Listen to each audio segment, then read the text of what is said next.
you need to keep showing up and telling the people like that you built it. It's not just, it's one thing to build it and they will come, but like build it and like promote it. Yeah. You know, and it's like Starbucks is not afraid to sell us the same cup of coffee every single day. Target is not afraid to email you and tell you that there's 25% off in the home section. Like when they're selling the same shit. We can build it, but we have to show up and like preach our shit and sell our shit and let the people know that our shop is open.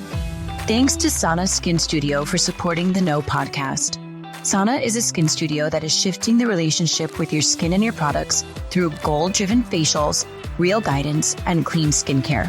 Stay tuned for our promo code so you can receive $25 off of your first facial at Sana Skin Studio. Welcome to the No Podcast with me, Nikki Spo.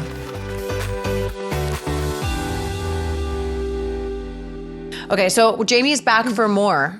Can you believe it? Can you believe it? I can believe it. Like, I mean, I'm here, so and like I want you to be here. Like, so obviously I can believe it. But today we are talking about leaning into your career, discovering your purpose, and getting out of survival mode and into service mode. So let's do this. What do you have to say about that? What do you have to say about okay, we're going to talk about like how you got into this place of like being out of survival mode. And going into service mode, and how that has like been a game changer for you in your personal life, but also in your career development. Yeah, so I actually didn't realize that I had been living my life in survival mode until like beginning of this year. 2024. Yes. Shut up. Yes. Really? Or like maybe end of last year. I didn't know that it was a thing. Like I didn't realize, like I didn't have the words for it. I didn't have the epiphany. You know what I mean? I just been surviving my whole life. And again, like when I say survival mode, that doesn't necessarily mean like I can't put food on the table to survive. It's like emotional survival mode, financial survival mode, mental survival mode, right?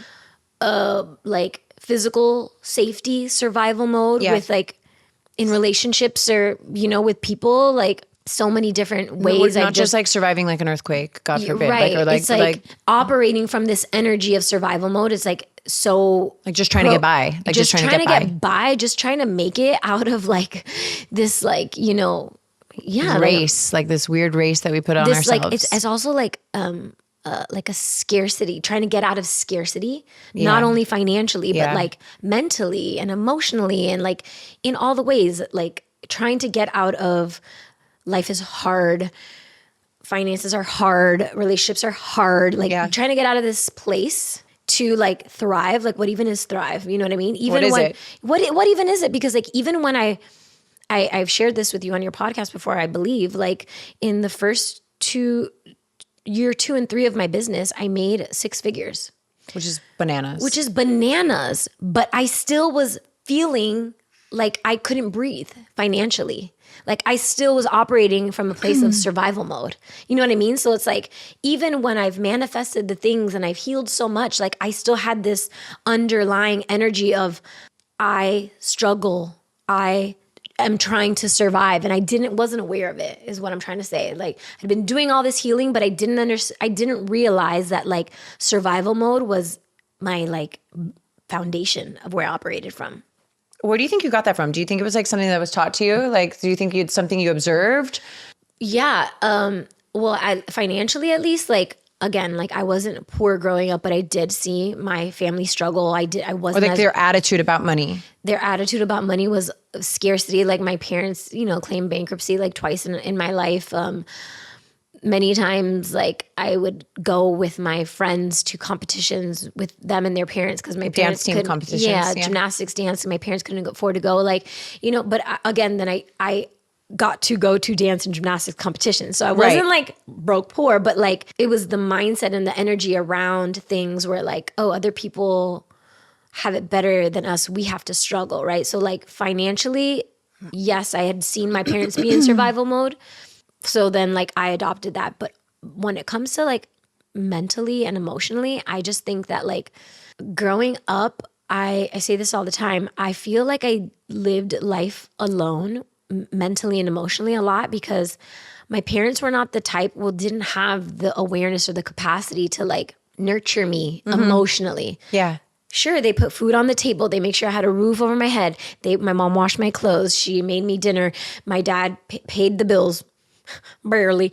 Like they nurtured me in the ways that they could. They kept me alive, but like emotionally nurtured me, mentally nurtured me. Like no one ever had like deep conversations with me or asked me like, how do you feel about this? Yeah. Like, what are you feeling? Let's process it. Let's talk about it. Let me teach you a lesson here. I never had any of that. So I feel like I internalized so much that when I grew up and life came, I'm always operating from this place of like, need to figure out everything on my own because there's no one I can go to that's safe enough to help me with things, to help me process things, to help me with my feelings. Like that doesn't exist anywhere. So yeah, survival mode mentally and emotionally because I had just been doing it that way my whole life. Yeah. And I think that like our parents don't even know that they're doing it. And it's like, you don't know what you don't know until you know it type thing. And like on the parenting note and I'll give you like a really quick example of something that I found myself doing with my kids is like, I once said to my son, because like there was a period of time where my kids thought that like just new toys showed up on the Amazon truck, right? And they're like, just call Amazon. I'm like, okay, you guys are privileged AF, like slow the down, right? And so then I'm like, I started teaching them like what things cost, right? Like, and I've done a whole episode and we'll link it in the show notes about like why I give my kids an allowance. And it's like to teach them the value of $1 when my kids, for example, have so much more than I ever had when I was their age, right? But I think I said to my kids a couple of times, I'm like, no, that toy is too expensive, right? Because I'm like, in my world, I'm like, you do not need a $90 toy, like at this age, like, like 100 toys. Right. You have 100 toys. And like, maybe that gets saved. It's not just like the thing that I buy like on a whim. Like maybe that's the thing that you look forward to like on your birthday or around the holidays or something like that, you know? And I remember my son going to say, can I have, oh, never mind, mommy. And I was like, what were you going to ask me? And he's like, no, I don't want to ask you. And I was like, what is it? And he's like, no, I was just going to ask for the toy, but like, you know, I'll ask somebody else because maybe it's too expensive. And I was like, all right, unpack that, Nikki. Like, I want my kids to have an understanding of the value of $1, but like a whole understanding of like why we buy something, why you want something, like what does it bring up in you? You know what I mean? And so like, I have that awareness now, but like the messaging when I was growing up was like, we can't afford that. Yeah. Like, or no, it's too expensive, right? With no other like explanation. And there was nobody ever talking to me personally about like, well, why is it that you want that? Why do you want the Abercrombie & Fitch shirt that costs X dollars versus like the same exact shirt that doesn't say Abercrombie & Fitch? Like at Walmart. At Walmart, right. So I'm here thinking like, I didn't have anybody telling me like why things were too expensive, what the reason was, whether it was like, this is like what life is about, or like the lessons of like value, right? Or the lessons of like, why do you want the things you want? You know? So I grew up just thinking like, okay, well, wanting expensive things is bad when it's not bad, right? And so that all of that, the reason why I ask you like about your relationship with this is because it's like all of these things add up to like how we perceive money, life, luxuries, hardships, resilience. All of these things stem from a place where we observed these things as young people, and whether or not we've actually had an opportunity to unpack it as adults so that we can be in a better position to have a job that we like, have relationships that we like, build like a portfolio in banking that we're proud of and that makes us feel good and empowered, you know, like all of these things are related. And yeah, it's interesting because like, then you have those experiences when you're younger. Like I had my experiences and then like I go into relationships and then I'm wondering why I keep attracting these men who like can't emotionally support me. And then I'm in partnership, but I still feel alone emotionally and I'm surviving alone emotionally. I'm going through a breakup or hurt or feeling and I can't talk to you about it. So I'm having to process it on my own, still in survival mode. Do you know what I mean? And it just like keeps going and going and going and going and going. And so like, even though I had been healing so much up until last year. Well, it's never ending, right? Of course. But like I'm so aware of reprogramming my limiting beliefs around money and around relationships and around emotion and around mindset. Like, I know how to do this. I know how to shift my mindset. But what I wasn't aware of was that I had an underlying energy and belief that I operate in survival mode.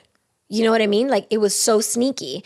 Even though I had been doing all this work and, manifesting things along the way and healing along the way and raising my creating a new reality for yourself along the way and creating a new life, a new reality, I still felt like I was in survival mode because that sneaky thing was still existing in me. Yeah. And it's taking a long time to unravel and deprogram, if that's a word.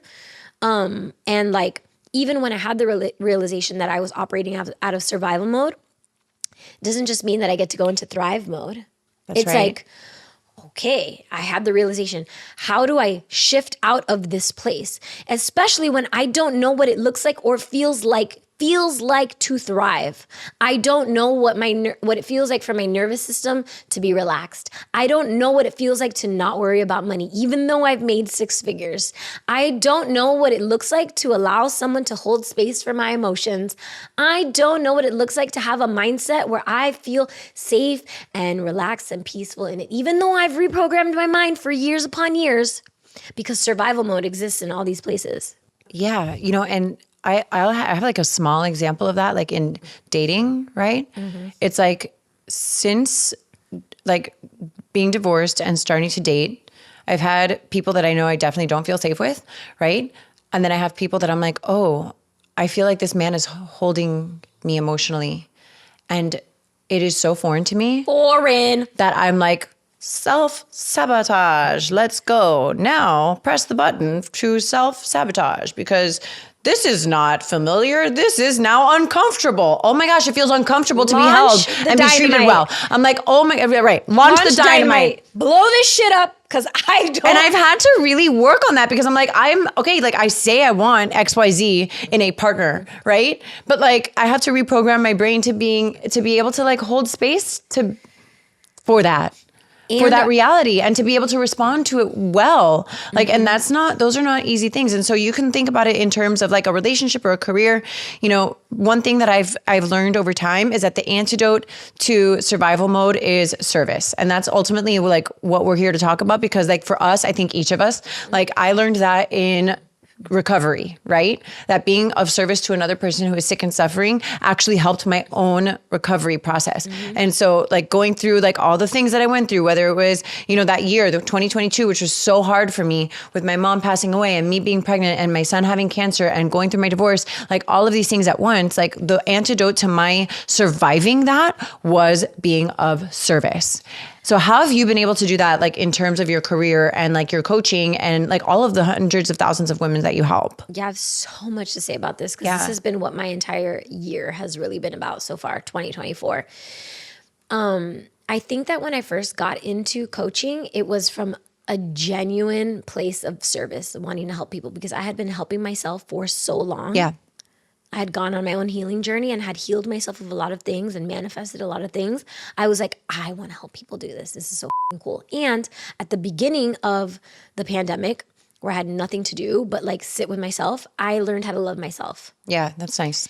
That's nice. That's nice. And once I feels good. Got on the other, that's a never ending journey as well. But like I put myself through like a little self-love boot camp.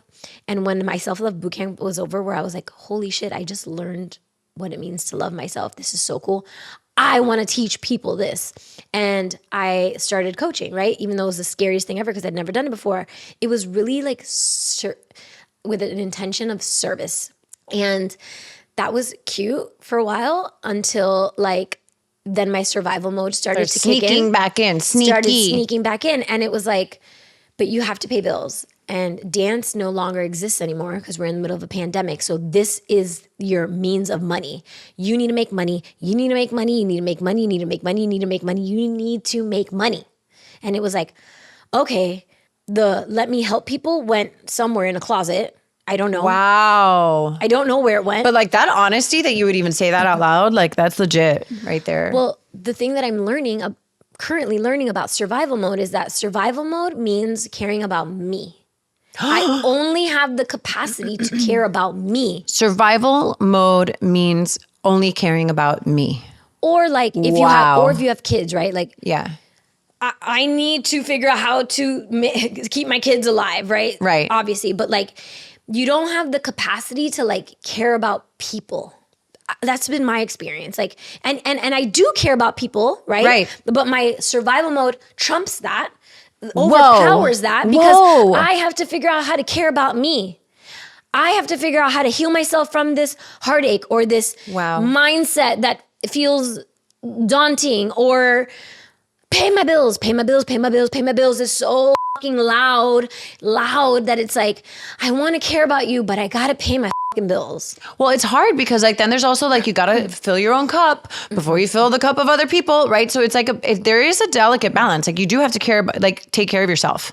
You do, right? So like, because that's like big talk right now too, is like, especially in like the motherhood world, is like you gotta fill your own cup before you take care of anybody else. You gotta put your mask on before you put the mask on the other people on the airplane. Like we get it.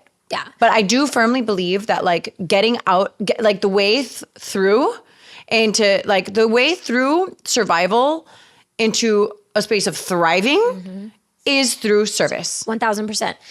And, you know, I've been in business now for 4 years since the pandemic. We're in 2024. Same Z's. Yes. And in that time, I've been hiring business coaches, life coaches, money coaches, all the coaches, because I want my business to thrive and I want to make money because I'm in survival mode and I need to pay bills, right? You know, I'm giving you the play-by-play here. Right. And so I've hired so many business coaches and joined so many programs and courses, and every single one has said, the way you make money in your business is by acting from a place of service. It's about serving your people. How can you help your people? And every single time I've heard that, I've been like, okay. And I try to do that for like a little while, and I'm like, need to pay bills, this thought, this survival mode comes in like a fucking tornado or like a tsunami going, that's great, but how are you going to pay your bills? And it just like, as much as I keep wanting to like, it was like a never ending cycle, like service, about the people, bills. You need to survive. Also, you're struggling emotionally. You need to heal. You need to take time to rest. Also, your mindset is Oh my gosh, you but need to I'm reprogram your overwhelmed mindset. listening to this. It's overwhelming. And this is the energy from which I operate from on a daily. My nervous system is like, we're done here. No wonder I'm constantly like, I'm exhausted, can't do anything, because my nervous system is like swimming upward. like this rat race. You know what I mean? Yeah, for sure. And so then it would be like, okay, back to survival mode, right? And then it's like, this isn't working. Hire another coach. That coach says, you need to operate from service. And I'm like, oh yeah, service, the people. What do you guys need from me? What do you guys need from me? Oh no, I need to pay my bills.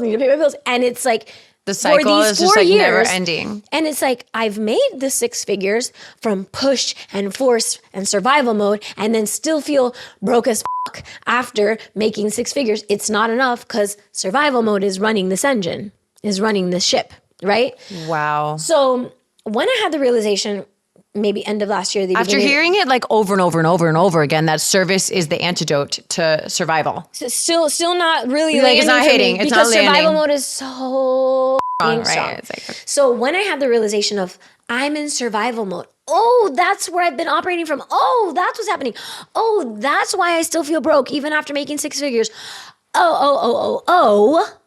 It's like, okay, how do I even shift out of this into something new? It's like I kept shifting out and dipping back in and shifting out because it's such a normal for me. Right, I've been operating here so long. Yeah. But as I continue to do the work to shift out and shift out and shift out, even though I slowly go back in, I'm able to hear the message of service. I can hear it. I can hear it now. Yeah. You know, I can't necessarily fully like embody it and live from there, but I'm hearing it. And because I'm hearing it, it's landing a little more, and I'm shifting out of survival mode a little more and a little more into service every time. And again, like I'm not killing it, right? Like I keep dabbling in and out because I continue to choose to do so, but I'm doing this and it's working, and I'm doing it, and I'm narrowing into service more and more and more and more and more. And like the money is just coming so much easier. And isn't that amazing? I'm starting to feel less like I'm broke and like I'm trying to like tread water and like I can breathe a little bit more. And my nervous system, although still fucked, is starting to relax a little bit more. All right, guys, let's take a quick break so I can thank our sponsor, Sana Skin Studio, with their OG location in Wynwood and their additional locations in Fort Lauderdale and Coconut Grove. Okay, so the best way I can describe Sana is that it feels like coming home. Unlike traditional facials, Sana's facials are rooted in education, and I love this so much. Every experience I have had at Sana has been a chance for me to learn more about my skin and its needs. I love that the facials are effective while also being accessible enough to be a monthly ritual rather than a yearly splurge. This is why the Sana membership is so great. I'm honored to be able to provide our audience with a promo code. Use the code THENOGLOW for $25 off of your first facial when booking at sanaskinstudio.com and additional incentives if you book a membership. I have absolutely loved my skin healing journey with Sana Skin Studio. I think there's a lot of play here. I think there's also like a sense of fulfillment that comes from being of service, right? Like, 1,000%. like you feel full. Like it is filling. It is filling. At the end of the day, what I'm really learning here is like, remember in other podcasts where we talked about we're co-creating with God Source Universe, and God Source Universe has placed these desires in our heart for us to bring to life. Yeah. And God Source Universe has placed this desire in my heart for me to be of service in this way. Yeah. And I haven't been living in integrity of fully embodying that and operating from that place and owning that because survival mode has been taken over. But like the more I step into this frequency and this energy of that, I am living my purpose. I'm living my divine assignment that was placed in me for me to live in this lifetime. And then everything falls into place. And then law of compensation, yes, which is like law of attraction, but law of compensation says like you will be compensated when you act in service in your divine assignment, living your truth in integrity for what you've been placed here to do. Absolutely. And it's like I've been trying to do this but couldn't do this. And I hear that. And now I'm not fully there, but I'm every day I am a little bit more there. Well, that's a lesson. That's a lesson in and of itself. Like for the people that are listening to this, it's like, how do you get more in line with your purpose and what you're doing? And like, there's going to be people that are listening that are like, well, I don't really love the job that I'm doing. Well, how can you thrive in your job by being more of service in that role, right? Or like maybe that is not the job that you're supposed to do ultimately. It doesn't mean you have to quit it tomorrow, but like start tuning into what is here in your heart. What is your divine assignment? What has been placed in you by God's Source Universe for you to actualize in this lifetime, and start inching your way towards that. Yeah. Eventually, maybe you'll be able to leave that job and fully step into service. Right. Or how can you incorporate service into the job that you're already doing? Exactly. I had a client once who had a job that she didn't fully love, and she wasn't fully ready to leave that job and step into like being starting of a new service, business, or like start having an entrepreneurial business. Yeah, she was into spirituality and kind of like, you know, coaching and service in that way. And so she had this epiphany where she was like, I'm going to start bringing that into my workspace. Absolutely. And they started giving her these positions to like lead meditations at her job. And she's like, this is so cool. Like I brought it here. You know what I mean? Right. You know, back when I started this show, I was like, you know that I struggled a lot with like, who am I to have this platform?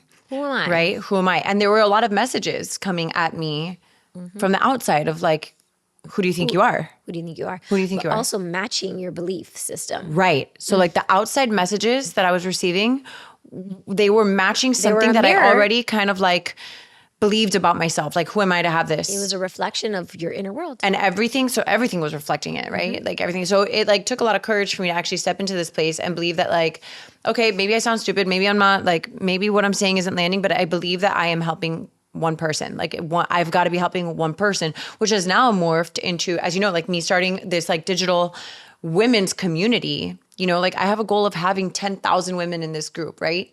I have like 11 women in this group, right? And we talked about how like I was hosting these free webinars, and that's amazing, and like getting people to like come in organically, which is really, really wonderful, and giving them exposure to what it is that I am hoping to accomplish with this community. but it's hard, right? Because like I'm used to, for example, like on Instagram, I'm so used to having a certain level of engagement, right?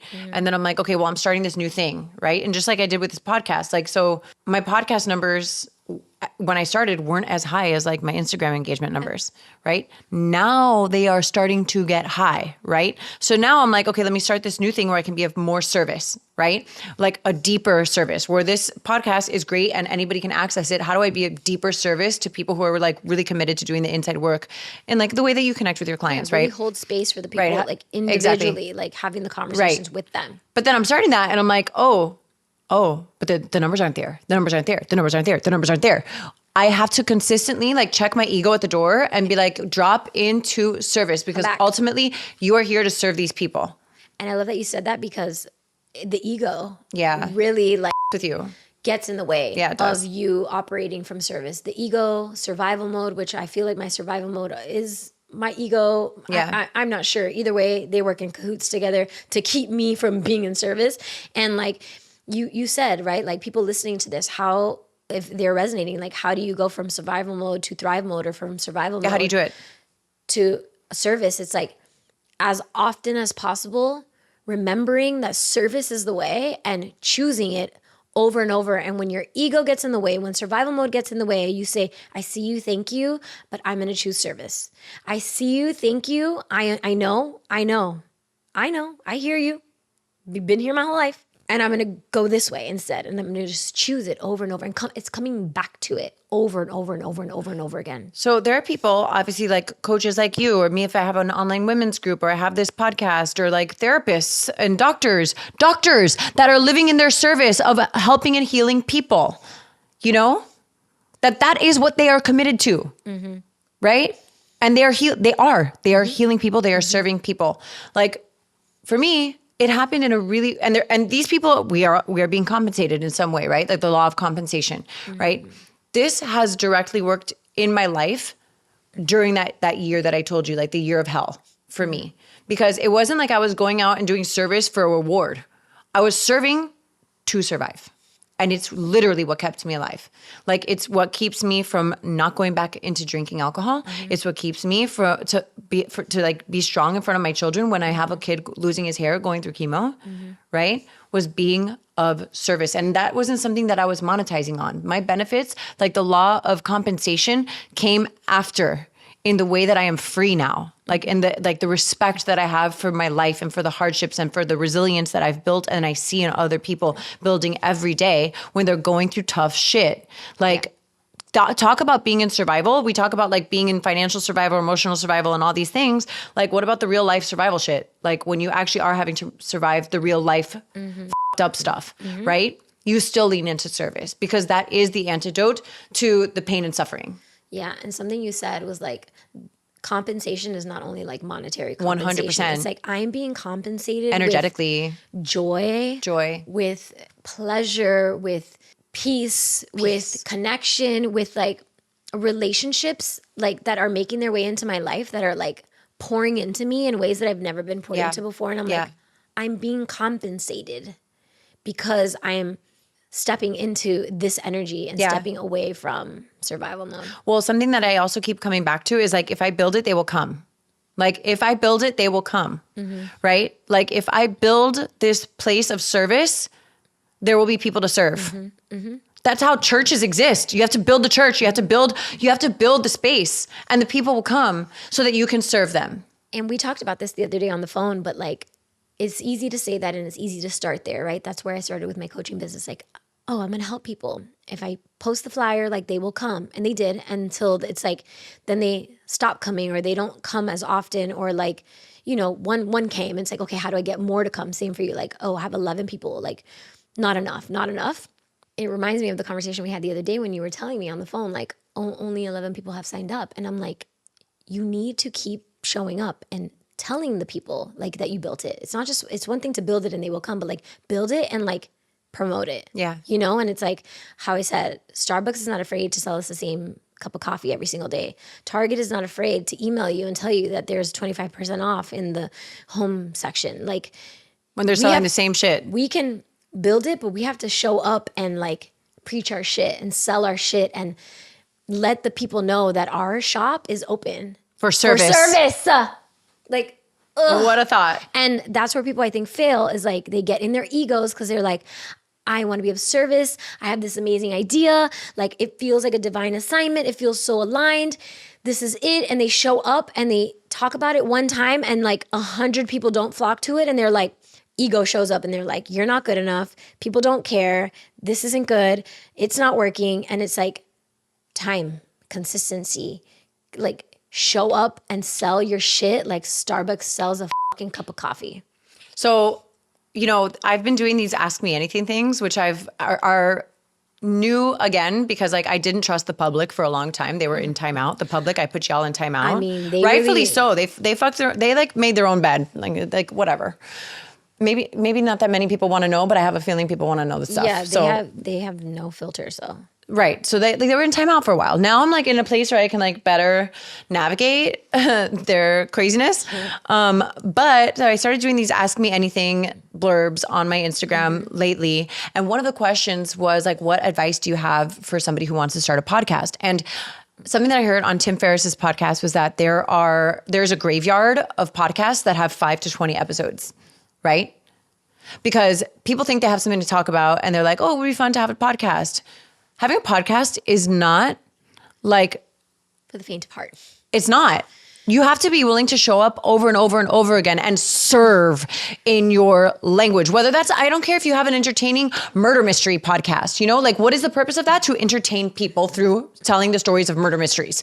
Like maybe it's Alex Cooper who is doing her big shit with Call Her Daddy, you know, like, but ultimately like having a podcast is being of service. So like my advice to people who are trying to start podcasts, and this could be like with literally any industry, is like knowing like there is a graveyard of people who start businesses and that they fail within a certain amount of time because they don't just trust the process and continue to do it out of a service. They want the listeners. I mean, if I quit, because you know how many listeners I had tune into my first episode, and the metric was every 2 weeks. We measured at the time every 2 weeks. I had maybe 110 people listen to my episode, right? Within 2 weeks. That is not a lot. Like, but guess what? It's more than the person who has 0 podcast episodes, right? And over time and the dedication of it, like my listenership is like through the roof now. Like, but because I come here and my attitude with having these podcasts is about like, how do I serve the person who is listening to it?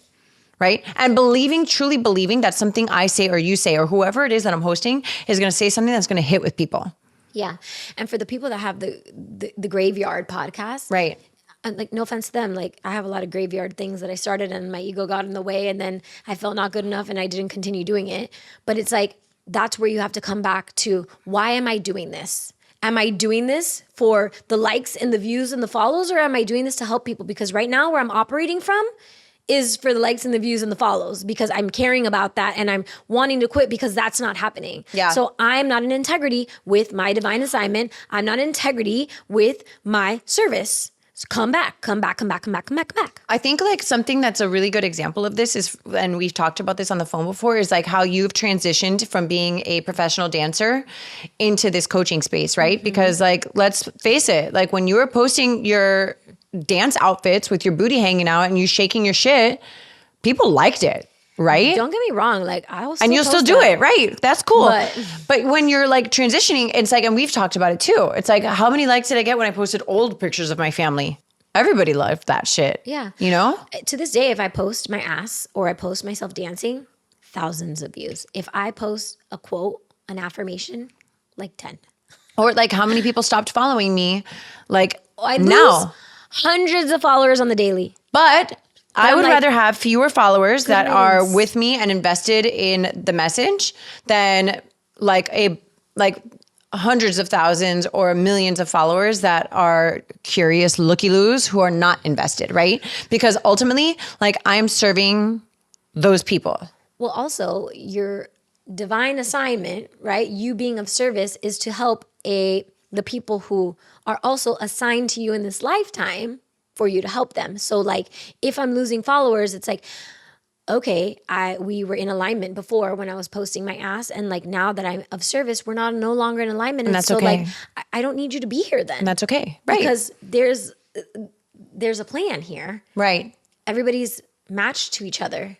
and we're no longer a match, and that's fine. Yeah. Because that makes space for the people who are and the people that I am meant to serve. So if you have a piece of advice for people who are like, how can I actually drop into service in whatever, because like not everybody's an entrepreneur like in this space. Like not everybody's starting their own coaching business or hosting a podcast, and people have like your standard jobs, right? Yeah. Teachers, whatever, like all kinds of jobs. How can you encourage people to step into more role of service rather than survival? Like what is your tip or feedback on that? Well, I think it starts with the knowing, like we said, that God, source, universe has placed desires in your heart, specifically your heart, for you to have and for you to manifest and actualize and bring to life in this lifetime. My desires that were placed in my heart are unique to me and different from yours. Even if we have the same Something similar general desire, the way I'm meant to bring it to life is going to be unique to me, and the way you're meant to bring it to life is going to be unique to you. It's your divine assignment, my divine assignment, and you all have your own divine assignment. So it's the knowing of that is like number one. Knowing that exists and that is a thing. Then it's like actively choosing to tune into that, right? For me, that looks like meditation, and specifically, it's like a specific type of meditation where I'm literally placing my hands on my heart, and sometimes I even rub it in a circle to like activate what's here, like the desires that are here, the service, the divine assignment that's here, and I'll close my eyes and I'll just like tune in, and I'll be like, show me what is meant for me. Show me the service that you want me to live out and that I want to live out, and that feels so in alignment for me, and that is going to feel so fulfilling that maybe I can't see and I'm not aware of. Like, show that to me. And that doesn't mean that answer is going to be revealed in that moment, but it's like I tune into that as often as possible, as often as necessary, and even different phases of my life. Like right now where I'm like getting out of survival mode, right? I can listen, I can hear it louder, you know? So, and it's like my business has done what it's done up until this point, but like, what's the next level of my business? What's the next offer that I have that really aligns me to be of service, right? And I'm in a process of tuning in every day, like, what's here? What do you want me to do? What do I want to do? What are we co-creating together? That's like, who are my people and how do I reach them? Yeah. You know? And it's just like taking time to tune into that and like not rushing the process of letting those answers come to you. I think a lot of us are, I think we don't realize it, but I think that every career we are all service providers, right? Like, so we have our friend Aram here who is helping us with our videography, but like ultimately, like he's providing a service, right? He's a service provider. Teachers are a service provider. Like the people the maintenance people, they're service providers. Like people who collect our garbage, they're service providers, you know? Like how does anybody in their role like drop into being of service, and that connection between like dropping into service and the law of compensation, it's like foolproof. It connects. It just connects. It's the equation. It's E equals MC squared. Yes. Period. Absolutely. So I think that's what we should leave people with, is like dropping into your like sense of service over survival. I want to say one more thing. Say one more thing. I think a lot of people think they're living in service or think they're doing the thing that they love and want to do, and are not fully tuned into like their divine desire, their divine purpose. And like, because maybe there's some people that are like, oh, I'm doing what I love, but like don't feel super fulfilled. It's like, are you doing what you've always loved and have always been good at and think this is what you love? You know, because like for a long time, dance was just my default talent and I loved it. Yeah, right. But was I being of service? Sure, maybe like there are people that were being inspired by me dancing, but I didn't feel like ultimately divinely fulfilled and like I was really helping people and being of service in the way that I am now, you know? Or the way you want to be. In the way I want to be. Because like you're allowed to want it in different ways. Totally. And like that was my purpose and that was my service then, but like it looks different now. And so it's like, don't be afraid for your service to change. Yeah. I think we said that in one of our previous episodes, is like, I reserve the right to change my mind. Yeah.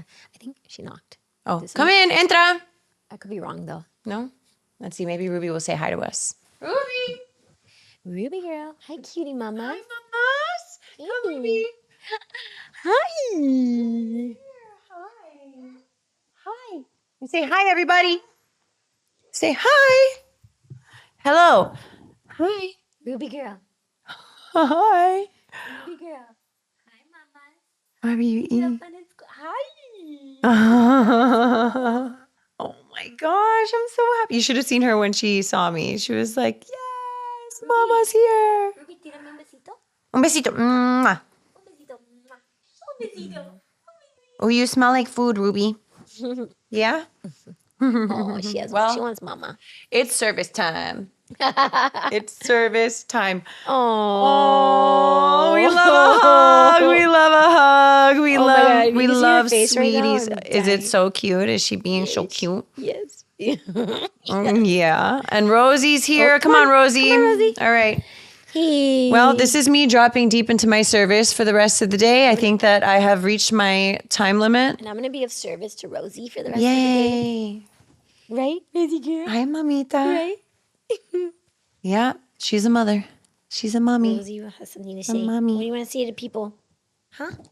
Everybody say bye. Bye. Ruby say bye-bye. Bye-bye. Ruby say bye-bye. Mwah. Bye-bye. Bye. Mwah. So cute. Cutie girl. This podcast was brought to you by Sana Skin Studio. Be sure to use my code, TheNoGlow, for $25 off of your first facial at Sana when booking via sanaskinstudio.com. More than a skin studio, Sana is a movement towards healthier skin and self-love. Thank you so much for listening to The Know. If you loved this episode, go ahead and share it with a friend. Words are so powerful, and someone may need to hear what we covered today. And if you really loved this episode, please take a moment to rate the show and leave a review. Your comments are so important and valued, and they give other listeners insight on what to expect on The Know. You can connect with me personally via Instagram at Nikki Spo and The Know with Nikki Spo.